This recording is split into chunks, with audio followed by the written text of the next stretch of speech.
Hey everyone, and welcome back. Today, we're doing something really special. We're going to deconstruct Claude Code, cracking open the source code of what is, frankly, one of the most impressively engineered AI development tools I have ever seen. All right, let's jump right in. So here's our game plan. We'll start with what this thing actually is and take a peek at its core anatomy. Then, we're going to zoom way in on three absolutely standout components: its unstoppable engine, its Fort Knox level security, and its surprisingly slick UI, before we wrap it all up with the biggest takeaways. Okay, first things first, what are we even talking about here? On the surface, Claude Code is an agent that lives right there in your terminal. But as you're about to see, it is so much more than just another command line tool. Now, the key word you really need to focus on here is agentic. This is not just a chatbot spitting out text. No way. This is a tool that can actually do things for you. We're talking editing files, running commands, and even wrangling other agents. It's like having a digital partner right there with you. And just to give you a sense of the sheer scale of this thing before we dive deeper, we are looking at over 500,000 lines of TypeScript. This is a serious, complex, massive piece of software. All right, so let's pull out the blueprint. If we're going to understand all the engineering magic going on, we first need a map of how this whole system fits together. You know, at a high level, the flow of data is just fascinating. Your input first hits what's called the REPL. That's the interactive command line. From there, it goes to this central query engine. This engine kicks off a core loop, calls the AI model, and the model starts streaming back its thoughts. As it's thinking, it can use tools, get results back, and then decide, do I keep going or am I done? It's this living, breathing, constantly evaluating process. A quick peek at the code structure actually gives us some big clues.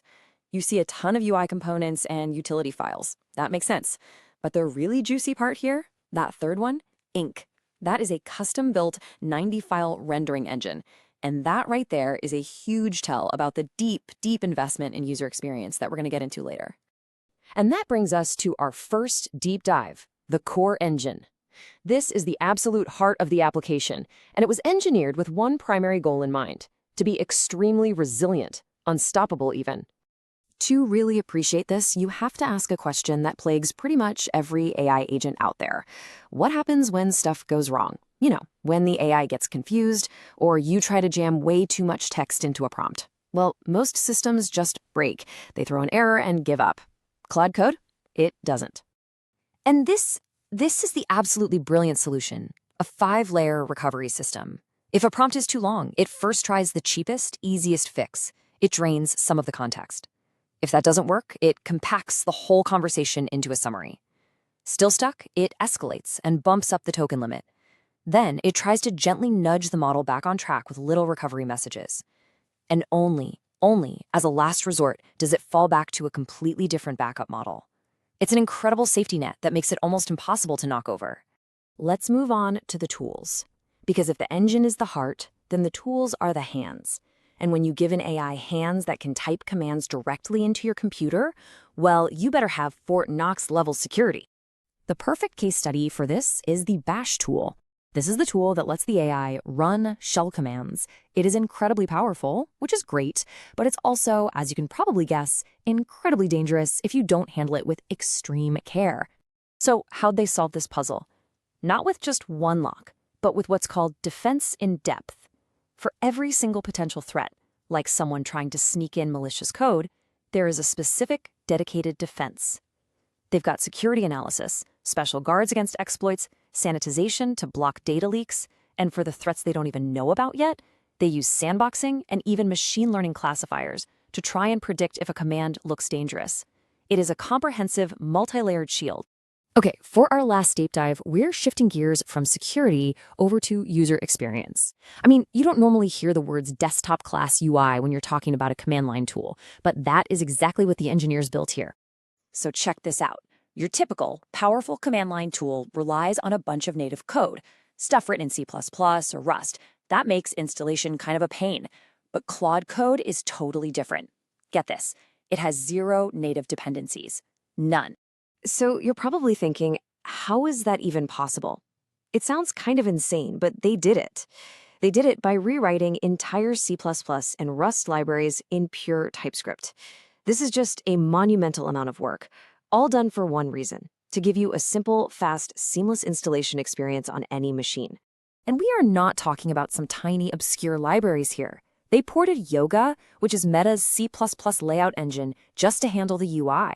They ported key parts of FCSF from Rust for that lightning-fast file searching.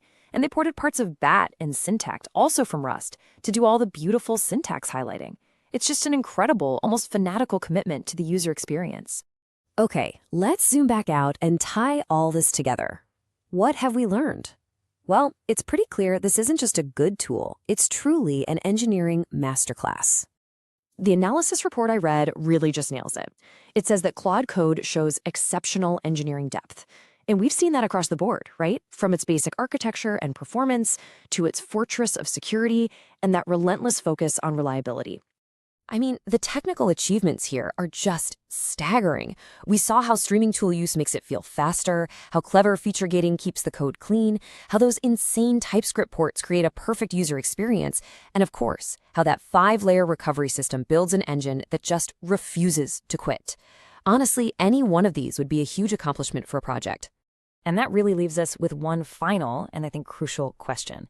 We are giving AI agents more and more power to act in our world.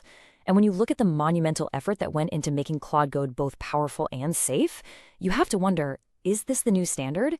Is this level of deep, defensive engineering the price of admission for building AI tools that we can actually trust? It's definitely something to think about. Thanks for joining me.